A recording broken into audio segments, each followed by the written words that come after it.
বহরমপুরবাসীকে আমার নমস্কার, আমার প্রণাম জানাই। আমি খুব একটা বক্তব্য রাখতে পারি না, কিন্তু দু একটা কথা না বললে মনের ভেতরে জ্বালাটা কমছে না। গত 1 মাস 1 দিন এমনও রাত যায়নি যেখানে ছটফট করিনি। রাত্রির বেলা মাঝরাতে উঠে উঠে মনে হয়েছে তিলোত্তমা কিভাবে কষ্টটা পেয়েছে চলে যাওয়ার আগে। আপনাদের সবারই হয়তো সেরকম রাত কাটছে লাস্ট 1 মাস 1 দিন ধরে। যে ঘটনাটা হয়েছে ইট ইজ হিনিয়াস, এটা অভাবনীয়, এইভাবে চলতে পারে না। আমার মনে হয় না এখানে অনেকেই হয়তো আছেন, বা আমার মনে হয় আমি ভুল বললাম, অনেকেই আছেন যারা হয়তো অনেকভাবেই রাস্তাঘাটে কিছু না কিছু অসুবিধা ফেস করেছেন। আমি নিজেও ফেস করেছি, ছোট থেকেও করেছি। প্রতিবাদ কাকে বলে আমি জানতাম না।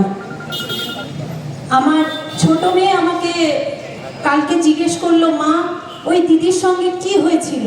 She is only 10 years old। আমি ওকে কিছু জবাব দিতে পারিনি। আমি শুধুমাত্র বলেছি যেটা হয়েছে বাবু ভালো হয়নি, এবং আমরা প্রত্যেকে তার প্রতিবাদ করছি।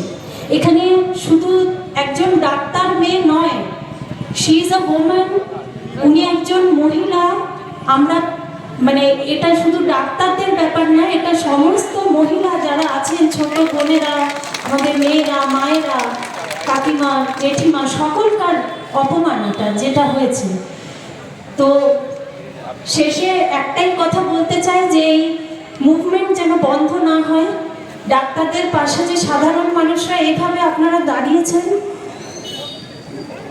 এটা দরকার ছিল, এবং যারা যারা অন্যায় করেছে তাদের যেন দর্শনীয় শাস্তি হয়, এই ডিমান্ড করে আজকে আমি আমার বক্তব্য শেষ করছি। We demand justice, we demand justice, and we demand justice for Tilottama.